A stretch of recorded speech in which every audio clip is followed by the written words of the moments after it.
Welcome to our channel let's learn daily. இந்த video நம்ம என்ன பார்க்க போறோம்னா 7th ஸ்டாண்டர்ட் சயின்ஸ்ல டேர்ம் 1ல இருக்க ஃபர்ஸ்ட் லெசன் மெஷர்மெண்ட்டை லைன் பை லைன் ரீட் பண்ணி அதில் என்ன இருக்குன்னு தெரிஞ்சுக்க போறோம். வாங்க லெசன்ல ஃபர்ஸ்ட் என்ன இருக்குன்னு சொல்லி பார்க்கலாம். ஸோ லெசன்ல உங்களுக்கு ஸ்டார்டிங் எப்பயும் போல learning objectives. So after studying this unit students will be able to இந்த லெசன் படிச்சு முடிச்சதுக்கப்புறம் உங்களுக்கு என்னெல்லாம் தெரியும்னா identify fundamental and derived physical quantities. Fundamental குவான்டிட்டிஸ்னா என்ன, டிரைவ்டு குவான்டிட்டிஸ்னா என்னன்னு சொல்லி தெரிஞ்சுக்குவோம். Identify fundamental and derived units. அந்த குவான்டிட்டிஸ்க்கு யூனிட்ஸ் இருக்குமா, அப்போ ஃபண்டமெண்டல் யூனிட்ஸ்னா என்ன, டிரைவ்டு யூனிட்ஸ்னா என்னன்னு சொல்லி பார்ப்போம்.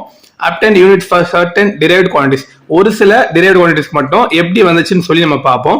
Measure the area and volume of some regular shape and irregular shape object. So regular shape objects என்னது, ஃபார் எக்ஸாம்பிள் ஒரு ஸ்கொயர், ரெக்டாங்கிள், சர்க்கிள், ட்ரையாங்கிள், அது மாதிரி ஆப்ஜெக்ட்ஸ்க்கு ஏரியா எப்படி வந்துச்சு, வால்யூம் எப்படி கண்டுபிடிக்கலாம் அப்படின்னு சொல்லி பார்ப்போம். Convert the volume of object from cubic meter to liter and vice versa. So volume எதுல மெஷர் பண்ணுவோம்னா cubic மீட்டர்ஸ்ல மெஷர் பண்ணுவோம். அதை எப்படி லிட்டருக்கு மாத்துறது, எப்படி லிட்டர்ல இருந்து மறுபடியும் cubic மீட்டருக்கு மாத்துறதுன்னு சொல்லி பார்ப்போம். Calculate the density of solids and liquids. So solid density, liquid density எப்படி மெஷர் பண்றதுன்னு சொல்லி பார்ப்போம். Define astronomical unit and light year. Light yearனா என்ன, astronomical unitனா என்னன்னு சொல்லி இந்த லெசன்ல பார்ப்போம். சரியா? ஸோ இந்த லெசன் பார்க்கறதுக்கு முன்னாடி மேல ஒரு டயக்ராம் கொடுத்துருக்காங்களா, ஸோ டென்சிட்டி வச்சு கொடுத்துருப்பாங்க. வால்யூம், டென்சிட்டி, மாஸ், இதுக்கு மூணுக்கும் என்ன ரிலேஷன் அப்படின்னு சொல்லி கொடுத்துருப்பாங்க. சரியா? நம்ம கரெக்ட் என்ன தெரியும், density equal to mass by volume அப்படின்னு தெரியும். ஸோ நமக்கு அந்த ஒரு வால்யூம் ஒரு ஃபார்முலா தெரிஞ்ச நம்ம என்ன பண்ணிக்கலாம், we can find volume, density. ஏதோ ரெண்டு வேல்யூ தெரிஞ்சா தெரியாத மூணாவது ஒரு வேல்யூ நம்ம ஈஸியா கண்டுபிடிச்சிக்கலாம். சரியா? The next one 3D solid shapes கொடுத்திருக்காங்க. சரியா? நம்ம இதுக்கு முன்னாடி 2 dimensional shape படிச்சிருப்போம். ஸ்கொயர், ரெக்டாங்கிள், சர்க்கிள், ட்ரையாங்கிள் இதெல்லாம். ஸோ இதுக்கான அப்படியே எக்ஸாக்ட் 3 dimensional ஷேப்ஸ்க்குரிய இமேஜஸ் கொடுத்திருக்காங்க பாருங்களேன். For example cube, cuboid, sphere, cylinder, cone, hexagonal இதெல்லாம் நம்ம ஏற்கனவே சின்ன கிளாஸ்ல படிச்சிருப்போம். இதோட ஏரியா வால்யூம் தான் இந்த லெசன்ல கண்டுபிடிக்க போறோம். சரியா? வாங்க இப்ப லெசன் என்ன இருக்குன்னு சொல்லி பார்க்கலாம். So first one is introduction. So in day-to-day life we measure many things such as weight of fruits, vegetables and fruit grains, volume of liquids, temperature of the body, speed of vehicles, etc. So நம்ம day to day லைஃப்ல என்ன பண்றோம், நிறைய திங்ஸை measure பண்ணுவோம். For example பழம் வாங்கும்போது, காய் வாங்கும்போது நம்ம அதெல்லாம் மெஷர் பண்ணுவோம். லிக்விட்ஸ் வாங்கும்போது வால்யூம்ல அளந்து வாங்குவோம். டெம்பரேச்சர், பாடி டெம்பரேச்சர் மெஷர் பண்ணுவோம். வண்டியில போனோம்னா வண்டி எவ்வளவு ஸ்பீடா போகுதுங்கிறத மெஷர் பண்ணுவோம். சரியா? Quantity such as mass, weight, distance, temperature, volume are call physical quantities. அப்ப நம்ம இந்த மெஷர் பண்றோம் பாத்தீங்களா, வெயிட், லிட்டர்ல மெஷர் பண்றது, டெம்பரேச்சர், வால்யூம், இது எல்லாமே என்னன்னா பிசிக்கல் குவான்டிட்டிஸ் அப்படின்னு சொல்லி சொல்லுவாங்க. சரியா? a value and a unit are used to express the magnitude of a physical quantity. அப்ப ஒரு பிசிக்கல் குவான்டிட்டியோட அளவை சொல்றதுக்கு ஒரு வேல்யூ, நமக்கு ஒரு நம்பர் இருக்கும், அது போக அது கூட ஒரு யூனிட் இருக்கும். சரியா? ஃபார் எக்ஸாம்பிள் காய்கறி வாங்கினோம்னா 5ங்கிறது என்னது, எவ்வளவு வெயிட்ங்கிறது, பக்கத்துல கிலோகிராம், எவ்வளவு கிலோ இல்ல கிராம்னு சொல்லி போடுவோம். இதே மாதிரிதான் லிட்டர் இருக்கும். சரியா? ஸோ இதுக்கு எக்ஸாம்பிள் கொடுத்துருக்காங்க பாருங்க. Let us assume that you walk 2 kilometers every day. In this example 2 is the value and kilometer is the unit used to express the magnitude of distance which is a physical quantity. அப்ப நம்ம 2 kilometre daily walk பண்ணுவோம்னு சொல்லிட்டாங்க. இதுல 2ங்கிறது என்னது, அது ஒரு value, எவ்வளோன்னு சொல்லி போறது. தென் ரெண்டாவது பேர் ஒரு கிலோமீட்டர் இருந்துச்சா அது ஒரு யூனிட். அந்த 2ங்கிறது என்னது அப்படிங்கறத எக்ஸ்பிரஸ் பண்றதா என்னது, அந்த யூனிட். சரியா? In this lesson, we are going to study about fundamental quantities, derived quantities such as area, volume and density and measurement of larger quantities. இந்த lesson நம்ம என்னெல்லாம் பார்க்க போறோம்னா ஃபண்டமெண்டல் குவான்டிட்டிஸ்னா என்ன, டிரைவ்டு குவான்டிட்டிஸ்னா என்ன, ஏரியா என்ன, வால்யூம் என்ன, டென்சிட்டி என்ன, எப்படி ரொம்ப பெரிய லென்த்லாம் எப்படி மெஷர் பண்றது அப்படிங்கறத பார்க்கலாம். சரியா? சரி வாங்க ஃபர்ஸ்ட் என்ன இருக்குன்னு சொல்லி பார்ப்போம். Fundamental quantities and derived quantities. Generally, physical quantities are classified into 2 types. So, physical quantities are 2 types பிரிப்பாங்க. ஒன்னு fundamental quantities, இன்னொன்னு derived quantities. சரியா? அதுல first one is fundamental quantities. A set of physical quantities which cannot be expressed in any other terms of quantities are known as fundamental quantities. அப்ப கொஞ்சம் physical quantities இருக்கு, அதை உங்களால வேற எந்த டேர்ம்ஸ்லுமே எக்ஸ்பிரஸ் பண்ண முடியாது. சரியா? இதுல மட்டும்தான் சொல்ல முடியும் அப்படின்னு இருக்கும். அதை என்ன சொல்லுவாங்கன்னா ஃபண்டமெண்டல் குவான்டிட்டிஸ் சொல்லுவாங்க. இதுக்கு இன்னொரு பேரு பேஸ் குவான்டிட்டிஸ் அப்படின்னு சொல்லி சொல்லுவாங்க. இதுதான் அடித்தளம். சரியா? Example length, mass, time, their corresponding units are called fundamental units. அந்த குவான்டிட்டிஸை ஃபண்டமெண்டல் குவான்டிட்டிஸ்னு சொல்லுவோம். அதுக்கான யூனிட்ஸ் இருக்கும் பாத்தீங்களா, குறியீடு, அதை ஃபண்டமெண்டல் யூனிட்ஸ் அப்படின்னு சொல்லி சொல்லுவோம். சரியா? there are 7 fundamental physical quantities in SI system. So நம்ம யூஸ் பண்ற இன்டர்நேஷனல் சிஸ்டம் ஆஃப் யூனிட்ஸ்ல 7 பேசிக் ஃபண்டமெண்டல் குவான்டிட்டிஸ் இருக்கு. அப்ப 7 பேசிக் ஃபண்டமெண்டல் யூனிட்ஸ் இருக்கும். சரியா? அது என்னன்னு சொல்லி கீழே கொடுத்துருக்காங்க பாருங்களேன். length, mass, time, temperature, electric current, amount of substance and luminous intensity. சரியா? So length na எதை மெஷர் பண்ணுவோம்? மீட்டர், அதோட சிம்பல் m. மாஸ்னா கிலோகிராம், அதோட சிம்பல் kg. டைம்னா அதோட யூனிட் செகண்ட், அதோட சிம்பல் s. டெம்பரேச்சர்னா நம்ம யாரும் நிறைய படிச்சிருக்கோம், செல்சியஸ், கெல்வின், ஃபாரன்ஹீட்னு. இதுல எஸ்ஐ யூனிட்க்கு என்ன பண்ணுவோம்னா கெல்வின், அதோட சிம்பிள் என்னது? Capital K. எலக்ட்ரிக் கரண்ட்ங்கிறது ஆம்பியர், அதோட symbol capital A. Amount of substance அதோட யூனிட் மோல், அதோட சிம்பிள் MOL. லூமினஸ் இன்டென்சிட்டி அதோட யூனிட் கேண்டிலா, அதோட சிம்பல் CD. சரியா? சோ இந்த ஏழும் தான் பேசிக் ஃபண்டமெண்டல் குவான்டிட்டிஸ். அந்த ஏழோட யூனிட்ஸ் தான் ஃபண்டமெண்டல் யூனிட்ஸ் அப்படின்னு சொல்லுவோம். இதை நல்லா படிச்சு வச்சுக்கோங்க. ஏன்னா நீ ஹையர் ஸ்டடிஸ் போற முடிக்க இது 7 தான் அப்படியே படிச்சுக்கிட்டே இருப்பீங்க திரும்ப. Then next one is derived quantities. So இப்போ fundamental quantities பார்த்துட்டோம். Next derived னா என்னன்னு சொல்லி பார்ப்போம்.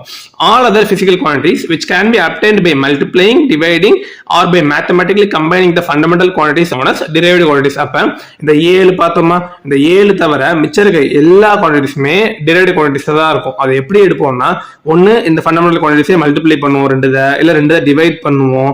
ரெண்டுக்கு நடுவில் ஒரு ரிலேஷன் இருக்குமா, அதை வச்சு ஃபார்ம் ஆகிற குவான்டிட்டிஸ் தான் derived quantities அப்படின்னு சொல்லுவாங்க. Example area and volume. சரியா? இதோட யூனிட்ஸ் என்ன சொல்லுவோம்? Corresponding units are called as derived units. அதை derived units சொல்லுவோம். கீழே உங்களுக்கு எக்ஸாம்பிள் கொடுத்துருக்காங்க பாருங்களேன் டேபிள்ல. ஸோ ஏரியாங்கிறது ஒரு derived quantity which will be equal to length into breadth. So for example area of rectangle சொல்றாங்கல்ல, length into breadth. அப்ப என்ன பண்ணுவோம்? ரெண்டு சைடையும் மல்டிப்ளை பண்ணுவோம். ஸோ மீட்டர் இன்டு மீட்டர், அதோட யூனிட் என்ன வரும்? மீட்டர் ஸ்கொயர்னு வரும். சரியா?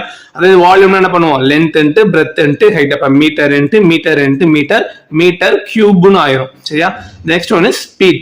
ஸோ ஸ்பீடுங்கிறது equal to distance by time. எவ்வளவு தூரம் போறேன், எவ்வளவு நேரத்துல போறேன்னு தெரிஞ்சா நான் எவ்வளவு ஸ்பீடா போறேன்னு சொல்லிடலாமா? ஸோ டிஸ்டன்ஸுக்கு மீட்டர், டைமுக்கு செகண்ட், அதோட யூனிட் என்ன வந்துடும்? Metre per second or metre second inverse 1 அப்படின்னு சொல்லுவாங்க. சரியா? Next one is electric charge. Electric charge equal to electric current into time. இதோட யூனிட் வந்து என்ன சொல்லணும்னா கூலும்னு சொல்லுவோம். அதோட symbol C. Then last one is density. டென்சிட்டிங்கிறது அடர்த்தி, which will be equal to mass by volume. So massங்கிறது நிறை. So which will be in kilogram per metre cube, இல்லைன்னா கிலோகிராம் மீட்டர் கியூப் -3 அப்படின்னு சொல்லலாம். சரியா? ஸோ இது மாதிரி நிறைய derived quantities இருக்கு. அந்த 7 மட்டும்தான் ஃபண்டமெண்டல் குவான்டிட்டிஸ், அதை தவிர மீதி இருக்க எல்லாமே derived quantities தான். சரியா?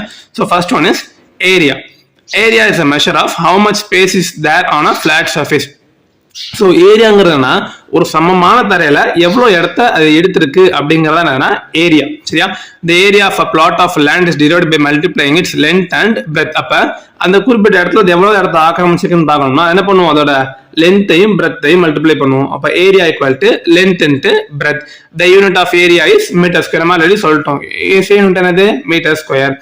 Area is a derived quantity as we obtained it by multiplying the fundamental physical quantity length. அப்ப ஏரியாங்கிறது இது ஒரு பிசிக்கல் குவான்டிட்டி, இது ஒரு derived quantity. அதை எப்படி கண்டுபிடிக்கிறோம்? ஒரு ஃபண்டமெண்டல் குவான்டிட்டி இருந்துச்சா லென்த்னு, அதை 2 தடவை மல்டிப்ளை பண்றதுனால நமக்கு கிடைக்கிறதுனால இது ஒரு derived quantity அப்படின்னு சொல்லி கொடுத்துருக்காங்க. சரியா? கீழே சம் கொடுத்துருக்காங்க பாருங்களேன். Problem 1.1. What is the area of 10 squares each having side of 1 meter? அப்ப ஒவ்வொரு ஸ்கொயரோட சைடும் 1 மீட்டர்னு கொடுத்துட்டாங்க. அதற்கு நான் ஏரியா கண்டுபிடிக்கணும். அது உங்களுக்கு எத்தனை? 10 ஸ்கொயர் இருந்துச்சுன்னா அதோட ஏரியா அவ்வளோ இருக்கும் அப்படின்னு சொல்லி கேட்டிருக்காங்க. சரியா? ஃபர்ஸ்ட் பாருங்க, ஏரியா நம்ம ஒரு ஸ்கொயர் கண்டுபிடிப்போம். So area of square formula என்னது? Side into side. சைடு நமக்கு எவ்வளோ கொடுத்துறாங்க? 1 மீட்டர். அப்ப 1 × 1 தான். யூனிட் என்ன வரும்? Metre square or square metre அப்படின்னு சொல்லி போட்டுக்கும். அப்ப ஒரு ஸ்கொயரோட ஏரியா 1 மீட்டர் ஸ்கொயர். எனக்கு 10 ஸ்கொயருக்கு வேணும். என்ன பண்ணுவேன்? கொடுத்துருக்க ஆன்சரை 10ஆல மல்டிப்ளை பண்ணுவேன். அப்ப answer will be 10 metre square or 10 square metres அப்படின்னு சொல்லலாம். சரியா? ரொம்ப ஈஸியான ப்ராப்ளம் தான். So next one is area of regularly shaped objects. So the area of regularly shaped objects can be calculated by using relevant formula. So regularly shaped objects நம்ம மேக்ஸ்ல படிச்சிருப்போம்ல geometry, அதுல உள்ள மாதிரி நார்மல் ஃபார்முலா வச்சு நம்ம பண்ணலாம், ஈஸியா கண்டுபிடிச்சிடலாம். அது கீழே ஃபார்முலாஸ் கொடுத்துருக்காங்க ஒரு சிலருக்கு பாருங்களேன். So first one is square. So square என்னது? side into side. So a into a will be a square. Rectangular இருந்தா length into breadth. ஏன்னா length ரெண்டும் ஒரே மாதிரி இருக்கும், breadth ரெண்டும் ஒரே மாதிரி இருக்கும். அப்ப length into breadth. சர்க்கிள் பார்த்தோம்னா pi r square. அந்த சிம்பலை பைன்னு சொல்லுவோம், which will be equal to 22/7 or 3.14. சரியா? அந்த சிம்பலுக்கு பைன்னு பேரு, pi. சரியா? So into radius square. ரேடியஸ்ங்கிறது என்னது? சென்டர்ல இருந்து அந்த சர்க்கம்ஃபரன்ஸ்க்கு எவ்வளோ லென்த்தோ அதுதான் அது ரேடியஸ். சரியா? So pi R square. Area of triangle என்னது half into base into h. இதுதான் என்னது ஏரியா ஆஃப் ட்ரையாங்கிள். வாங்க இதை வச்சுக்கான ப்ராப்ளம்ஸ் ஒரு 3 கொடுத்துருக்காங்க பார்ப்போம். ஃபர்ஸ்ட் ப்ராப்ளம் 1.2ல find the area of regularly shaped figures take pi equal 22/7. அவங்களே கொடுத்துட்டாங்க பையோட வேல்யூ 22/7 வச்சுக்கோங்க அப்படின்னு சொல்லி கொடுத்துட்டாங்க. Area of rectangle whose length is 12 meter and breadth is 4 meter. Area of a circle whose radius is 7 meter. A triangle whose base is 6 meter and height is 8 meter. So எல்லாமே டைரக்டா அப்படியே substitute பண்ற மாதிரி இருக்கும். பாருங்களேன் area of rectangle formula என்ன தெரியும் length into breadth. லென்த்தும் கொடுத்துட்டாங்க breadthம் கொடுத்துட்டாங்க. 12 into 4 48 meter square. Area of a circle பையோட வேல்யூ பை r square. பையோட வேல்யூ என்ன போட சொன்னாங்க 22/7 into r வேல்யூ என்ன கொடுத்துட்டாங்க 7 மீட்டர்னு கொடுத்துட்டாங்க. அப்ப r ஸ்கொயர்னா 7 into 7. அப்ப 22/7 into 7 into 7 இருக்கும். 7 கேன்சல் ஆயிட்டு 22 into 7 என்ன வந்துரும் 154 metre square. The next one is area of triangle. Area of triangle formula என்னது half into base into height. அப்ப half into base ஓட வேல்யூ எவ்வளவு 6, height ஓட வேல்யூ 8. So ஈஸியா கேன்சல் பண்ண வரும் 8 into 3 8 3s are 24. சரியா இது எல்லாமே ரெகுலர்லி ஷேப்டு ஆப்ஜெக்ட்ஸ். அப்ப லென்த்னா ஒரே மாதிரி சைட்ஸ் ஒரே மாதிரி இருக்கும். ஹைட் எல்லாத்துக்கும் ஒரு குறிப்பிட்ட வேல்யூ இருக்கும். நம்ம நெக்ஸ்ட் பார்க்க போறதுன்னா area of irregularly shaped objects.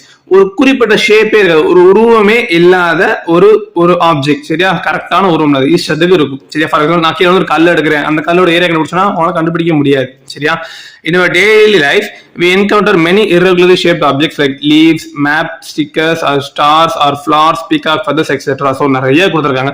இதோட ஏரியாவெல்லாம் நம்மளால டைரக்டா ஒரு ஃபார்முலா போட்டு செய்ய முடியாது. சரியா ஒரு மயிலோட ரெக்கை இருக்கு, அந்த ரெக்கையோட நான் ஏரியா கட்டனா உங்களால எந்த ஃபார்முலா போட்டு செய்ய முடியும்? சர்க்கிள் போட முடியாது, சிலிண்டர் போட முடியாது, கோன் போட முடியாது, ஒரே ஃபார்முலா வச்சு டைரக்டா செய்ய முடியாது. சரியா சோ அதுக்கு வேற டிஃபரெண்ட் மெத்தட்ஸ் இருக்கு. சரியா we can find the area of these figures with the help of a graph sheet. அப்ப ஒரு கிராஃப் ஷீட்டை வச்சு நம்ம இதோட ஏரியாவை கண்டுபிடிக்கலாம். சரியா அதுக்கு ஒரு ஆக்டிவிட்டி கொடுத்துருக்காங்க, வாங்க என்ன இருக்குன்னு பார்ப்போம். சரியா take a leaf from any one of the trees, place it on the graph sheet and draw the outline of the leaf with a pencil. என்ன பண்றோம், நான் ஒரு மரத்துல இருந்து ஒரு இலை எடுத்துக்கிறேன். ஃபார் எக்ஸாம்பிள் ஒரு செம்பருத்தி செடியில இருந்து ஒரு இலை எடுத்துக்கிறேன். அதை என்ன பண்ண போறேன், ஒரு கிராஃப் ஷீட் மேல வச்சு அந்த செம்பருத்தி செடிக்கு அப்படியே அவுட்லைன் மட்டும் நான் டிரா பண்ண போறேன். சரியா so remove the leaf, you can see the outline on the leaf of the graph sheet. அப்ப அந்த இலையை எடுத்ததுக்கு அப்புறம் அந்த கிராஃப் ஷீட்ல என்ன இருக்கும், அதோட அவுட்லைன் மட்டும் இருக்கும். உங்களுக்கு டயக்ராம்ல கொடுத்துருக்காங்க பாருங்களேன், அந்த இலையை எடுத்ததுக்கு அப்புறம் ஒரு அவுட்லைன் மட்டும் இருக்கிறது. சரியா சோ இது மாதிரி தான் உங்களுக்கு கிடைக்கும். now count the number of whole squares enclosed within the outline of the leaf, take it as m. அப்ப இதுக்கு நிறைய கிராஃப் ஷீட்னா இதுக்குள்ள என்ன இருக்கும், நிறைய குட்டி குட்டி பாக்ஸஸா இருக்குமா, இதுல எத்தனை பாக்ஸஸ் கம்ப்ளீட்டா அந்த நீங்க வரைஞ்ச அவுட்லைனுக்குள்ள இருக்குங்கிறத கவுண்ட் பண்ணிக்கணும். கவுண்ட் பண்ணிட்டு அதை எம்னு எடுத்து எழுதி வச்சுக்கோங்க. சரியா ரெண்டாவது count the number of squares that are more than half, take it as n. அப்ப முக்காவாசி ஸ்கொயர் அந்த அவுட்லைனுக்கு உள்ள இருக்கும் பாத்தீங்களா, அதை மட்டும் கவுண்ட் பண்ணி என்னன்னு எடுத்து வைக்கணும். அடுத்தது கரெக்டா பாதி ஸ்கொயர் மட்டும் அந்த அவுட்லைனுக்குள்ள இருக்குமா, அத பீன்னு சொல்லி நோட் பண்ணிக்கோங்க. தென் பாதியை விட கம்மியா இருக்கும் பாத்தீங்களா, லைட்டா ஓரத்துல மட்டும் பட்ட மாதிரி அந்த ஸ்கொயர்ஸ் எல்லாம் கியூன்னு சொல்லி நோட் பண்ணி வச்சுக்கோங்க. சரியா so now the approximate area of the leaf can be calculated by using the following formula. அப்ப என்ன பண்ணிக்கலாம்னா நம்ம இப்ப அப்ராக்சிமேட்டா ஒரு ஃபார்முலா வச்சு அந்த என்ன பண்ணிக்கலாம், அந்த ஏரியா ஆஃப் த லீஃபை கண்டுபிடிக்கலாம். So approximate area of the leaf equal to m plus எம்ங்கிறது கம்ப்ளீட்டா உள்ள இருந்த ஸ்கொயர்ஸோட வேல்யூ பிளஸ் 3/4 இன்ட்டு என். 3/4 முக்காவாசி ஸ்கொயர்ஸ் ஆக்குபை பண்ணிருந்துச்சா அந்த இதோட வேல்யூ பிளஸ் 1/2 பி. ஸோ எவ்வளோ ஸ்கொயர்ஸ் பாதி உள்ள இருந்துச்சு 1/4 கியூ காமாசி இருந்துச்சுல, சோரியா அதெல்லாம் கவுண்ட் பண்ணி கியூல போட்டுருவோம். இது எல்லாத்தையும் நம்ம கால்குலேட் பண்ணோம்னா we can easily find the area of the leaf in centimeter square. சரியா இந்த வேல்யூ எக்ஸாக்டா இருக்குமான்னு கேட்டா இருக்காது, but it will be more approximate கரெக்டா இருக்கும், கிட்டத்தட்ட அந்த ஆன்சர் தான் வரும். சரியா this method can be used to find the area of a regularly shaped object also. In this case of square and rectangle, this method gives the measure area of accurately. This method can be used to calculate the area of many irregularly shaped figures. So இந்த method வச்சு irregularly shaped objects மட்டும் தான் கண்டுபிடிக்க முடியுமா அப்படின்னு கேட்டா கிடையாது, regularly shaped objects-யும் கண்டுபிடிக்கலாம்.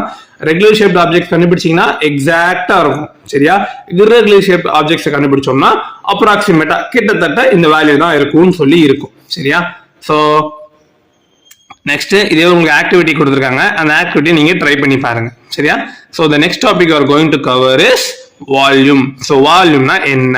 the amount of space occupied by a 3-dimensional object is known as volume. ஒரு பொருள் எவ்வளவு இடத்தை ஆக்கிரமிச்சிருக்கு அப்படிங்கறத என்னதுன்னா வால்யூம். நம்ம ஏரியான்னு பார்க்கும்போது வெறுமனே தரையில மட்டும் அந்த பிளாட் சர்ஃபேஸ்ல எவ்வளவு இடத்தை ஆக்கிரமிச்சிருக்குன்னு பார்ப்போம். சரியா? இதே இது வால்யூம்னு பாத்தீங்கன்னா அது ஒரு மொத்த ஆப்ஜெக்ட், ஒரு 3D ஸ்ட்ரக்சர், அது எவ்வளவு இடத்தாக்கும், அதுக்கு லென்த் இருக்கும், பிரெத் இருக்கும், ஹைட் இருக்கும். சரியா? சோ அப்போ வால்யூமுக்கு ஃபார்முலா என்னது? Length into breadth into height. அதான் உங்க சர்ஃபேஸ் ஏரியா இன்ட்டு ஹைட் அப்படின்னு சொல்லி கொடுத்துருக்காங்க. சரியா? So first one, volume of regularly shaped objects. ஒரு ரெகுலர்லி ஷேப்ட் ஆப்ஜெக்ட்ஸ்க்கு என்னெல்லாம் வால்யூம் இருக்கும் நம்ம ஆல்ரெடி மேக்ஸ்லேயே படிச்சிருக்கோம். சரியா? As in the case of area, the volume of a regularly shaped objects can be determined using an appropriate formula. இதுக்குன்னு ஒரு formula இருக்கு. ஸோ அந்த ஃபார்முலாஸ்லாம் பார்ப்போமா? கியூப் பாருங்களேன், ஆல்ரெடி என்ன சொல்லிட்டேன், இதுல 3 வேல்யூஸ் எடுத்துக்க போறோம், லென்த், பிரெத், ஹைட். அப்ப a into a into a, volume of the cube will be a cube. இது கியூபாய்டு பார்த்தோம்னா length into breadth into height, l into b into h. சரியா? Next one sphere. ஸோ ஸ்பியருக்கு என்னது? நம்ம circle பார்க்கும்போது it's 2-dimensional, 4 r ஸ்கொயர்னு படிச்சிருப்போம். இது ஸ்பியருக்கு வால்யூம் பார்த்தா வரையும் 4/3 pi r cube. சிலிண்டருக்கு பார்த்தோம்னா pi r square h. So இது எல்லாமே ரெகுலர்லி ஷேப்டு ஆப்ஜெக்ட். சரியா? நம்ம நெக்ஸ்ட் பார்க்க போறது irregular ஷேப். இதுக்கு கொஞ்சம் எக்ஸாம்பிள் கொடுத்துருக்காங்க பாருங்களேன். Find the volume of the following. ஒரு கியூபோட சைடு கொடுத்துட்டாங்க 3 சென்டிமீட்டர். அதுக்கு வால்யூம் கேட்டா என்ன பண்ணுவீங்க? 3 into 3 into 3, so 27 centimetre cube அப்படின்னு சொல்லி வரும். அதே இது ஒரு சிலிண்டர் கொடுத்துட்டாங்க, அதோட ரேடியஸ் கொடுத்துட்டாங்க, ஹைட் கொடுத்துட்டாங்க. சரியா? சோ ஃபார்முலா என்னது? pi r square h. அப்ப பைக்கு என்ன போட்டுக்கலாம்? 22/7 into r ஸ்கொயர். r என்னது? 3 into 3 into 7. சோ மல்டிப்ளை பண்ண ஆன்சர் என்ன வரும்? 198 மீட்டர் கியூப் அப்படின்னு சொல்லி கொடுத்துடணும். சரியா? இது சாலிட்ஸ்க்கு. இப்ப இதே இது வால்யூமை நம்ம லிக்விட்ஸ்க்கு மெஷர் பண்ண முடியும். சரியா? So liquids can occupy some space and hence they have volume. So liquids ஒரு சில இடத்த ஆக்குபை பண்ணும். நான் தண்ணி தொட்டில நிரப்புறோம்னா அந்த தண்ணி என்ன பண்ணும்? தொட்டி நிரப்பி வைக்கிறதா, அதான் அதோட வால்யூம். சரியா? So but liquids do not possess any definite shape. So solidsக்கு இதுதான் ஷேப்னு இருக்கும். நம்ம சின்ன கிளாஸ்ல படிக்கும் போதே படிச்சிருப்போம், சாலிட், லிக்விட், கேஸ்க்கு. சாலிட்ஸ் ஹேஸ் டெஃபினட் ஷேப், லிக்விட்ஸ்க்கும் கேஸஸ்க்கும் இதுதான் ஷேப்னு கிடையாது. அது என்ன பண்ணும்? நம்ம என்ன கண்டெய்னர்ல வைக்கிறோமோ அதோட ஷேப்புக்கு அது அதோட சேஞ்ச் பண்ணிக்கிடும். சரியா? So the volume of the liquid cannot be measured as in the case of solids. அப்ப நம்ம solids measure பண்ண மாதிரி liquids ஓட volume டைரக்டா measure பண்ண முடியாது. So when a liquid is poured into a container, it takes the shape and volume of the container. ஒரு liquid ஒரு கண்டெய்னர்ல ஊத்தும் போது அந்த கண்டெய்னரோட ஷேப்புக்கு மாறிடும், அதோட வால்யூம்க்கு ஏற்ற மாதிரி அது சேஞ்ச் பண்ணிக்கிடும். சரியா? When a liquid is poured into a container, it takes the shape and volume of the container. The volume of any liquid is equal to the space that it fills and it can be measured using a measuring cylinder or measuring beaker. அப்ப அதோட volume எதுக்கு ஈக்குவலா இருக்கும்? நம்ம ஒரு measuring கண்டெய்னர்ல ஊத்துறோமா, அதுல எவ்வளவு occupy பண்ணிருக்கோ அதுக்கு ஈக்குவலா இருக்கும். சரியா? The maximum volume of the liquid that a container can hold is known as capacity. So ஒரு லிக்விடோட கண்டெய்னர்ல ஊத்தும் போது அது எவ்வளவு தூரம் மேக்ஸிமம் பிடிக்க முடியுதோ அந்த கண்டெய்னர்னால, அதுதான் அதோட கெப்பாசிட்டி. அப்ப 1 லிட்டர் கண்டெய்னர் இருந்துச்சுன்னா அதோட maximum capacity will be 1 litre. அதுக்கு மேல ஊத்தும் போது அது கீழே கொட்டிரும். சரியா? A measuring container is graduated as figures. So என்ன பண்ணுவோம்? ஒரு மெஷரிங் கண்டெய்னர்னா அதுல அளவு கொடுத்துருப்பாங்க. ஃபார் எக்ஸாம்பிள் இது 10 cm, ml, 20 ml, 30 ml, 1/2 litre, 1 லிட்டர்னு சொல்லி மெஷர் பண்ணிருப்பாங்க. அது டிஃபரண்ட் சைஸஸ்ல இருக்கும். சரியா? So the volume of the liquid is equal to the volume of space it fills in the container. அப்ப ஒரு லிக்விடோட வால்யூம் எதுக்கு ஈக்குவலா இருக்கும்? அந்த கண்டெய்னர்ல அது எவ்வளவு ஸ்பேஸை ஃபில் பண்ணுதோ அதுக்கு ஈக்குவலா தான் அதோட வால்யூம் இருக்கும். This can be directly observed from the readings marked in the measuring container. For example, என்கிட்ட 1/2 லிட்டர் இருந்துச்சுன்னா நான் அதுல ஊத்துனேன்னா எனக்கு எவ்வளவு காட்டும்? 500 ml க்கு நேர ஃபில் ஆகி இருந்திருக்கும். சரியா? If you notice in the measuring cup given in the figure correctly, we can observe that the readings are marked in units of ml. அப்ப இந்த டப்பால எல்லாம் பாத்தீங்கன்னா இதுல எல்லாத்துலயுமே ஆக்சுவலா ml கொடுத்திருப்பாங்க. உங்களுக்கு தெரியுதா மேல ml கொடுத்திருக்காங்களா? சரி. அப்ப நம்ம லிக்விட்ஸ் மெஷர் பண்ணும்போது we measure them in milliliters. சரியா? So the actual represent milliliters. To understand this unit of volume, let us first understand how much a liter means. அப்ப ஒரு லிட்டர்னா நம்ம எவ்வளவுன்னு தெரிஞ்சுக்குவோம். Liter is a commonly used unit to measure the unit of liquids, volume of liquids. அப்ப லிக்விடோட வால்யூமை measure பண்றதுக்கு நம்ம காமனா யூஸ் பண்றது லிட்டர் தான். சரியா? So we know that the unit of volume is cubic centimeter if the dimension of the objects are given in centimeter. அப்ப சென்டிமீட்டர்ல கொடுத்திருந்தாங்க ஒரு ஆப்ஜெக்டோடனா அதோட வால்யூம் கண்டுபிடிச்சோம்னா சென்டிமீட்டர் கியூப் இல்ல கியூபிக் சென்டிமீட்டர் அப்படின்னு சொல்லி போடுவோம். Then okay, the cubic centimeter is commonly known as cc. அதான் நமக்கு cc ன்னு சொல்லி ஷார்ட் ஃபார்ம்ல கொடுத்திருப்பாங்க, cubic centimeter அப்படின்னு சொல்லி கொடுத்திருப்பாங்க. சரியா? a volume of 1000 cc is termed as 1 liter. அப்ப 1000 cc னா 1 லிட்டர். சரியா? அப்ப 1 liter equal to 1000 cc or 1000 centimeter cube. சரியா? அப்ப 1000 ml equal to 1 liter. இது தெரிஞ்சுச்சுக்கோ. 1000 milliliter equal to 1 liter. 1000 cc செஞ்சா 1 லிட்டர், 1000 மில்லிலிட்டர் சேர்ந்தாலும் 1 லிட்டர். சரியா? ஸோ ஃபர்ஸ்ட் பார்க்க போகிறது volume of irregularly shaped objects. சரியா? ஒரு ஷேப்பே இல்லாத ஆப்ஜெக்ட்டுக்கு எப்படி நம்ம வால்யூம் கண்டுபிடிக்கலாம் அப்படின்னு சொல்லி பார்க்க போகிறோம். வாங்க இப்போ என்னன்னு பார்க்கலாம். So there is no formula to determine the volume of irregularly shaped objects as in the case of area. எப்படி ஏரியாக்கு நம்ம கிராஃப் ஷீட் வச்சு ஒரு மெத்தட் கண்டுபிடிச்சோமா, அதே மாதிரி வால்யூமுக்கும் அந்த மாதிரி ஒரு மெத்தட்லாம் செய்ய போகிறோம். டைரக்டா ஃபார்முலா சப்ஸ்டிடியூஷன் கிடையாது. சரியா? So for such objects, volume can be determined by using a measuring cylinder and water. தண்ணியும் ஒரு measuring cylinderம் இருந்தா நமக்கு போதும். ஆக்டிவிட்டி பாருங்களேன். Take a measuring cylinder and pour some water into it. ஒரு சிலிண்டர் எடுத்து அதுக்குள்ள தண்ணி ஊத்திக்கிறாங்க. Do not fill the cylinder completely. அதை கம்ப்ளீட்டா ஃபில் பண்ணக்கூடாது. நமக்கு இங்க கொடுத்துருக்காங்களா, half மட்டும் ஃபில் பண்ணி வச்சிருக்காங்க. சரியா? Note down the volume of the water from the readings of the measuring cylinder. இப்ப இதுல இருக்க தண்ணியோட அளவை நோட் பண்ணி அதை V1 அப்படின்னு சொல்லி நோட் பண்ணி வச்சுக்கோங்க. சரியா? Now take a small stone and tie it with a thread. நம்ம ஒரு கல்லோட வால்யூம் தான் மெஷர் பண்ண போறோம். அப்ப அதுல ஒரு கயரை கட்டி என்ன பண்ண போறோம், அதை இந்த தண்ணிக்குள்ள முக்க போறோம். சரியா? Now the small stone tied with the thread, immerse the stone inside the water by holding the thread. This has to be done and such a stone does not touch the walls of the measuring cylinder. நம்ம அந்த கல்லை எப்படி உள்ள இருக்கணுமா, அந்த வால்ஸ்ல படாம மெல்ல நடுவுல கூடி உள்ள இருக்கணும். வால்ஸ்ல பட்டுச்சுன்னா மேபி அங்க பபிள்ஸ் ஃபார்ம் ஆகலாம் செய்யலாம். ஸோ சென்டர்ல டைரக்டா உள்ள இருக்க போறாங்க. சரியா? அந்த level of the water will rise. இப்போ உள்ள கல் போட்டா என்ன செய்யும், தண்ணியோட அளவு கூட ஆரம்பிக்கும். அந்த ரீடிங் என்ன பண்ணுவோம், நோட் பண்ணி V2 அப்படின்னு நோட் பண்ணி வச்சுக்குவோம். சரியா? the volume of the stone is equal to the rise in the volume of water. அப்ப தண்ணி எவ்வளவு கூடிச்சோ அதே அளவு தான் அந்த கல்லோட வால்யூமும் இருந்திருக்கும். சரியா? அப்ப நம்ம இப்ப கல்லோட வால்யூம் என்ன பண்ணிக்கலாம், இப்ப ரெண்டாவதா எவ்வளவு கூடி இருக்கோ அதுல இருந்து ஸ்டார்டிங் V1 நோட் பண்ணோமா, கல் இல்லாம அதை சப்ராக்ட் பண்ணா we can get the volume of the stone. அப்ப stone equal to V2 minus V1. சரியா? சோ இந்த மெத்தட் பண்ணி நம்ம என்ன பண்ணிக்கலாம், ஈஸியா கண்டுபிடிச்சுக்கலாம். இது உங்களுக்கு ஒரு மைண்ட் மேப் மாதிரி கொடுத்துருக்காங்க. ஸோ மெஷர்மெண்ட் என்ன பண்ணுவோம், பிசிக்கல் குவான்டிட்டிஸ் செய்வோம். அதெல்லாம் ரெண்டா பிரியும், ஒன்று ஃபண்டமெண்டல், இன்னொன்று டிரைவ்டு. ஸோ ஃபண்டமெண்டல்னா ஃபண்டமெண்டல் யூனிட்ஸ் இருக்கும், டிரைவ்டுக்கு டிரைவ்டு யூனிட்ஸ் இருக்கும். ஸோ டிரைவ்டு குவான்டிட்டிஸ் என்ன படித்தோம், ஏரியா பார்த்தோம். ஏரியா ஆஃப் ரெகுலர் ஷேப்ட் ஆப்ஜெக்ட்ஸ்க்கு ஃபார்முலா இருக்கும். இர்ரெகுலர் ஷேப்ட் ஆப்ஜெக்ட்ஸ் கிராஃபிக்கல் மெத்தட்ல படித்தோம். வால்யூமும் ரெகுலர்லி ஷேப்டு ஆப்ஜெக்ட்ஸ், இன்னொன்று irregular shaped objects. So regular ஷேப்லயுமே வால்யூம் ஆஃப் லிக்விட்ஸ் இருக்கும். லிக்விட்ஸ்னா மெஷரிங் சிலிண்டர் வச்சு மெஷர் பண்ணுவோம், லிட்டர் அண்ட் மில்லி லிட்டர்ல மெஷர் பண்ணுவோம். irregular ஆப்ஜெக்ட்ஸ்க்கு ஆர்க்கிமெடிஸ் பிரின்சிபல், உள்ள ஒரு கல்ல போட்டு தண்ணி எவ்வளவு ரைஸ் ஆச்சுன்னு பார்த்தோமா, இது ஆர்க்கிமெடிஸ் பிரின்சிபல் படிப்பீங்க. இது ஹையர் கிளாஸ் வந்ததுக்கப்புறம் நான் தெளிவா என்னன்னு சொல்லி எக்ஸ்பிளைன் பண்றோம். சரியா? the next one is density. டென்சிட்டிங்க பத்தி படிப்போம், அதோட டெஃபினேஷன், அதோட யூனிட் என்னென்ன இருக்குன்னு சொல்லி பார்ப்பேன். நம்ம லாஸ்டா பார்க்க போறது மெஷர்மெண்ட் ஆஃப் லாங் டிஸ்டன்ஸ். ரொம்ப தூரம் இருந்துச்சுன்னா அதை எப்படி மெஷர் பண்ணலாம் அப்படின்னு சொல்லி பார்ப்போம். சரியா? வாங்க நம்ம டென்சிட்டினா என்னன்னு சொல்லி பார்த்துருவோம். So next one is density. Take water in a beaker and drop an iron ball and a cork into water. So ஒரு பீக்கர்ல தண்ணி எடுத்துக்கிறீங்க. தண்ணி எடுத்துட்டு அதில் என்ன பண்றோம், ஒரு அயன் பாலை போடுறோம், இன்னொன்னு ஒரு கார்க் போடுறோம். ஸோ அந்த அயன் பால் என்ன பண்ணா ஈஸியா உள்ள முங்கிரும். அந்த கார்க் என்ன பண்ணும், மேல மிதந்துகிட்டே இருக்கும். சரியா? So iron ball sinks while the cork floats in water. If your answer is heavy object sinks in water and lighter objects float in water, then why does a metal coin sinks in water whereas much heavier wooden log floats? So இப்போ நீங்க என்ன சொல்லுவீங்கன்னா, வெயிட்டான ஆப்ஜெக்ட்னா முங்கிரும், பெரிய object முங்கிரும், சின்ன ஆப்ஜெக்ட்னா முங்காது அப்படின்னு சொல்லுவீங்க. அதுக்கு example பாருங்க என்ன கொடுத்துருக்காங்கன்னு. இதே இது நீங்க ஒரு காயினை உள்ள போட்டீங்க, காயின் ரொம்ப குட்டியா இருக்கும், தண்ணிக்குள்ள போட்டா முங்கிரும். அதே ஒரு பெரிய மரத்தை வெட்டி போட்டா கூட அந்த மரம் என்ன பண்ணும், தண்ணியில மிதந்து வரும். அப்ப சைஸுக்கு இதுக்கும் சம்பந்தம் கிடையாது. சரியா? ஸோ இதை நம்ம புரியணும்னா நமக்கு என்ன தெரியணும், we have to know about density. டென்சிட்டினா எனக்கு என்னன்னு தெரியணும். சரியா? So okay, the lightness or heaviness of a body is due to density. ஒரு ஆப்ஜெக்ட் லைட் வெயிட்டா இருக்கிறதும் அது ரொம்ப கனமா இருக்கிறதுக்கும் காரணம் என்னன்னா டென்சிட்டி தான் காரணம். சரியா?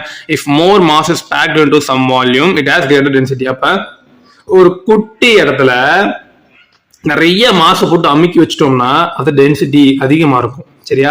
இதுதான் எக்ஸாம்பிள் அயன். சரியா? ஒரு குட்டிய உருண்டை இருக்கா, அது என்ன பண்றோம், நிறைய அயன் ஆட்டம்ஸ் போட்டு போட்டு போட்டு போட்டு பக்கத்துல திணிச்சு வச்சிருப்பாங்க. ஏன்னா அது ஒரு சாலிட், ரொம்ப ஹாட்டான சாலிட், ஸ்ட்ராங்கான சாலிட். சரியா? அப்ப என்ன பண்ணுவோம், இட் ஹேஸ் கிரேட்டர் டென்சிட்டி, ஈஸியா முங்கிரும். சரியா? So the iron block will have more mass than the wooden block on the same size. அதே சைஸ்ல இருக்க wooden block விட அதே சைஸ்ல இருக்க iron block எப்படி இருக்கும்? Density will be higher. அதனாலதான் அது ஈஸியா முங்கிருது உள்ள. சரியா? Density of a substance is defined as the mass of a substance contained in unit volume. அப்ப டென்சிட்டிங்கிறது என்னது? கொடுத்திருக்க வால்யூம்ல எவ்வளவு மாஸ் இருக்கு அப்படின்னு பாக்குறது தான் டென்சிட்டி. சரியா? If the mass of a substance is m and volume is v, then density is given by density equal to mass by volume. கொடுத்திருக்க வால்யூம்ல எவ்வளவு மாஸ் இருக்கு, கொடுத்திருக்க அந்த வால்யூம்க்கு நான் எவ்வளவு மாஸ் அமுக்கி வச்சிருக்கேன் அப்படிங்கறது என்னது? டென்சிட்டி. சரியா? d equal to m by v. அப்ப mக்கு என்னது? கிலோகிராம், வால்யூம்க்கு மீட்டர் கியூப். அப்ப SI யூனிட் ஆஃப் டென்சிட்டி என்னது? Kilogram per metre cube. In CGS என்ன சொல்லுவோம்? சிஜிஎஸ் என்னது? Centimetre gram seconds. அந்த யூனிட் என்ன சொல்லுவோம்? கிராம் பெர் சென்டிமீட்டர் கியூப் அப்படின்னு சொல்லுவாங்க. சரியா? So density for different materials. So எல்லா எலிமெண்ட்டுக்கும் ஒரே மெட்டீரியலுக்கு ஒரே மாதிரி டென்சிட்டி இருக்குமான்னு கேட்டால் கிடையாது. ஒன்னும் ஒவ்வொரு மாதிரி இருக்கும். சரியா? Different materials have different densities. The materials with more density are called denser and the materials with less density are called rarer. அப்ப அதிக டென்சிட்டி உள்ள ஆப்ஜெக்ட்ஸை டென்சர்னு சொல்லுவாங்க, கம்மியான டென்சிட்டி உள்ளதை ரேரர் அப்படின்னு சொல்லுவாங்க. சரியா? உங்களுக்கு கீழே கொஞ்சம் இதுக்கான வேல்யூஸ் கொடுத்துருக்காங்க. கேஸ் பாருங்களேன். கேஸ்ல நம்ம ஆல்ரெடி ஸ்டேட்ஸ் ஆஃப் மேட்டர்னு படிக்கும்போது சாலிட், லிக்விட் கேஸ்ல பார்ட்டிகல்ஸ்லாம் பக்கத்துல இருக்கும். அப்ப டென்சிட்டி வில் பி ஹையர். கீழே பாருங்களேன், வுட், அலுமினியம், அயன்லாம் போக டென்சிட்டியோட வேல்யூ அதிகமா இருக்கும். லிக்விட்ஸ்ல பார்ட்டிகல்ஸ் எப்படி இருக்கும்? தள்ளி இருக்கும், கொஞ்சம் கேப் விட்டு. அதில் பாருங்களேன், சாலிட்ஸை விட கொஞ்சம் கம்மியா இருக்கும். அதே இன் கேஸ் ஆஃப் கேஸ் பாருங்க, ரொம்ப தள்ளி அங்கதான் பார்ட்டிகல்ஸ் இருக்கும். அதோட டென்சிட்டி பாருங்களேன், வெறும் 1.2. சரியா? ஸோ இந்த ட்ரையாங்கிள் வச்சு நீங்க என்ன பண்ணிக்கலாம்? ஈஸியா டென்சிட்டி, மாஸ், வால்யூம் கண்டுபிடிச்சுக்கலாம். சரியா? ஸோ டென்சிட்டி தான் எனக்கு வேணும்னா என்ன பண்ணுவேன்? I am going to divide mass by volume. நடுவில் டிவைட் சிம்பிள் கொடுத்துருக்காங்களா? அதே இது எனக்கு வால்யூம் வேணுமா என்ன பண்ணுவேன்? Mass divided by density. எனக்கு மாஸ் வேணும்னா என்ன பண்ணுவேன்? Density into volume. அப்ப எனக்கு ஒரு ஃபார்முலா தெரிஞ்சா போதும். Density equal to mass by வால்யூம்ங்கிற ஒரு ஃபார்முலா தெரிஞ்சா நான் அதை வச்சு 3 விதமா எழுதிக்கலாம். சரியா? அந்த 3 விதமாகவும் உங்களுக்கு இங்கே எக்ஸாம்பிள் செஞ்சு கொடுத்துருக்காங்க. அதை வாங்க பார்ப்போம். சாலிட் சிலிண்டர் ஆஃப் மாஸ் கொடுத்துட்டாங்க 280 கிலோகிராம்னு. அதோட வால்யூம் கொடுத்துட்டாங்க. நம்ம அதோட டென்சிட்டி கண்டுபிடிக்கிறோம். எனக்கு டென்சிட்டி என்ன வேணும்? Mass by volume. 280/4 டிவைட் பண்ண ஆன்சர் 70 கிலோகிராம் பெர் மீட்டர் கியூப்னு இருக்கு. ரெண்டாவது சம் பாருங்களேன். ஒரு பாக்ஸோட வால்யூம் கொடுத்துட்டாங்க, அதோட மாஸ் கண்டுபிடிக்கணுமா, அதோட டென்சிட்டி கொடுத்துட்டாங்க. அப்ப எனக்கு என்ன தெரியும்? மாஸ் தான் வேணும். அப்ப mass equal to volume into density. அப்போ வால்யூம் டென்சிட்டி மல்டிப்ளை பண்ணா ஆன்சர் கிடைச்சிரும். சரியா? இந்த answer should be in grams. Then last one, a sphere is made up of copper whose mass is 3000 kilogram. இதோட மாஸ் கொடுத்துட்டாங்க, டென்சிட்டியும் கொடுத்துட்டாங்க, இதோட வால்யூம் கேட்டிருக்காங்க. எனக்கு என்ன தெரியும்? Density equal to mass by volume தெரியுமா? எனக்கு வால்யூம் தான் வேணும். இப்போ வால்யூம் மேலே கொண்டு போயிருவேன், டென்சிட்டியை கீழே கொண்டு வந்துருவேன். So answer 3000/8900 which will be equal to 0.34 metre cube. இப்படி ஈஸியா ஒரு ஃபார்முலா படிச்சீங்கன்னா அதை வச்சு நம்மளா சால்வ் பண்ணி கண்டுபிடிச்சிடலாம். அந்த ஃபார்முலால 3 டேர்ம்ஸ் இருக்கா? 3ல 2 டேர்ம்ஸ் அவங்க கொடுத்துருவாங்க. அப்ப நான் இன்னொரு தெரியாத டேர்மை நான் ஈஸியா ஈக்குவேட் பண்ணி கண்டுபிடிச்சிடலாம். சரியா?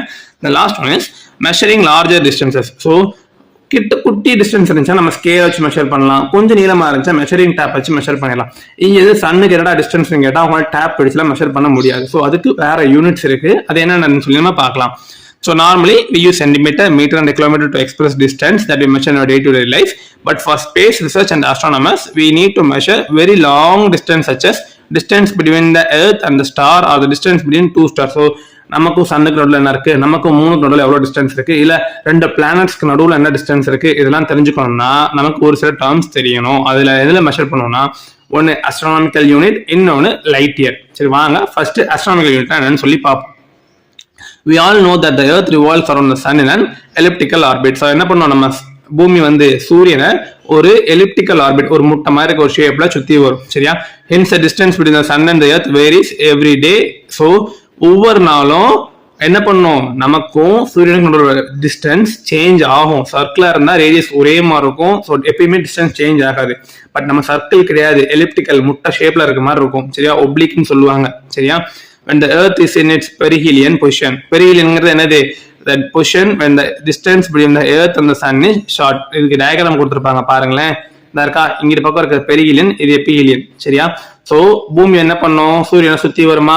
ஒரு கட்டத்துல எந்த இடத்துல பூமிக்கும் சூரியனுக்கும் நடுவில் டிஸ்டன்ஸ் கம்மியா இருக்கோ அதை பெரிஹிலியன் சொல்லுவோம். இந்த பக்கம் தான் கம்மியா இருக்கும். இந்த பக்கம் பாருங்களேன் நீளமா இருக்கா, இது எபிஹீலியன் சொல்லுவாங்க. அதுதான் பூமிக்கு சூரியனுக்கு அதிக தூரம் உள்ள சைடு. சரியா?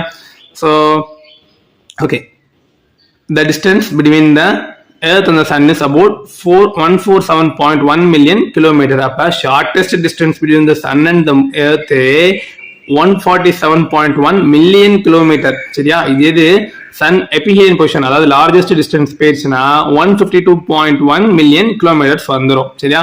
அது ரெண்டுக்கும் ஆவரேஜ் எடுத்தோம்னா ஆவரேஜா நமக்கும் சன்னுக்குள்ள டிஸ்டன்ஸ் எவ்வளவு இருக்கு? 149.6 மில்லியன் கிலோமீட்டர். சரியா? மில்லியனா 10⁶ அர்த்தம். சரியா? So this average distance is taken as 1 astronomical unit. இதுதான் ஒரு astronomical unit அப்படின்னு சொல்றாங்க. இது நெப்டியூனை பொறுத்தவரை இருக்கான். நெப்டியூன் நம்ம 149.6 மில்லியன் கிலோமீட்டர் இருக்குதே ஒரு astronomical unit. இதுவே எவ்வளவு பெருசுன்னு பாருங்க. நெப்டியூன் சூரியன்ல இருந்து இதே மாதிரி 30 மடங்கு அதிகமா இருக்கான். அப்ப அது எவ்வளவு இருக்கு? 30 astronomical unit தள்ளி இருக்கு. சரியா? So அப்ப 1 astronomical unit is defined as the average distance between earth and sun. astronomical unit என்னது? பூமிக்கும் சூரியனுக்கும் நடுவுல உள்ள ஆவரேஜ் டிஸ்டன்ஸ். சரியா? 149.6 மில்லியன் கிலோமீட்டர். அப்பதே மில்லியனா என்ன சொன்னேன்? 10⁶ சொன்னா அப்ப 10⁶ போட்டுருவாங்க. பிசிக்ஸை பொறுத்த முடிக்க எப்பவுமே சயின்டிபிக் நோட்டேஷன்ஸ்ல தான் எழுதணும். ஒரு அந்த புள்ளிக்கு முன்னாடி ஒரு நம்பர் வச்சதுனாலே போதும். அப்ப என்ன பண்ணுவோம்? 1.496 இந்த பக்கம் 2 பாயிண்ட் இருக்கா, தள்ளணுமாங்கட்டு அது 10⁻11 ஆக்சுவலா 10⁸ கிலோமீட்டர் இருக்கும். கிலோமீட்டர் மீட்டருக்கு மாற்றும் போது கூட ஒரு 3 0 சேர்ந்திருக்கும். அப்ப 8 + 3 11 ஆயிரும். ஸோ 1.496 10⁻11 மீட்டர் அப்படின்னு சொல்லி கொடுத்துருக்காங்க. சரியா? The next one is light year. So the nearest star to our solar system is Proxima Centauri. நம்மளோட சோலார் சிஸ்டமுக்கு பக்கத்துல இருக்க ஸ்டாரோட பேரு Proxima Centauri. அது எவ்வளவு தூரத்துல இருக்கான்? 268,770 astronomical unit. நான் 30 astronomical unitக்கு எவ்வளவு தூரம்னு சொன்னேன். இது எவ்வளவு இருக்குன்னு பாருங்க. We can note here that the AU for measuring distance of stars would be unwidely. So இது ரொம்ப பெரிய டிஸ்டன்ஸ். சரியா? therefore இதுக்குன்னு தனியா ஒரு யூனிட் எடுத்தாங்க. அதுதான் லைட் இயர்னு சொன்னாங்க. ரொம்ப டீப் ஸ்பேஸ்க்குள்ள போற டிஸ்டன்ஸை நம்ம லைட் இயர் வச்சு மெஷர் பண்ணுவோம். சரியா? ஸ்பீட் ஆஃப் லைட் வேக்யூம் நமக்கு என்னன்னு தெரியும்? 3 × 10⁸8 மீட்டர்/செகண்ட். லைட் என்ன பண்ணும்? ஒரு செகண்டுக்கு 3 × 10⁸8 மீட்டர்/செகண்ட். ஒரு செகண்டுக்கு 3 × 10⁸8 மீட்டர் டிராவல் பண்ணி போகும். சரியா? This means that the light travels a distance of 3 × 10⁸8 meter in 1 second. In a year there is 365 days. வருஷத்துக்கு எவ்வளவு இருக்கும்? நான் லீப் இயர்னு பார்த்தோம்னா 365 நாள் இருக்கும். சரியா? every day has 24 hours. ஒவ்வொரு மணி நேரத்துக்கு 60 நிமிஷம் இருக்கும். ஒவ்வொரு நிமிஷத்துக்கும் 60 செகண்ட் இருக்கும். இது எல்லாத்தையும் மல்டிப்ளை பண்ணோம்னா ஒரு வருஷத்துல எவ்வளவு செகண்ட்ஸ்னு கால்குலேட் பண்ணிருக்காங்க? 365 × 24 × 60 × 60 which will be equal to 3.153 × 10⁻7 seconds. சரியா?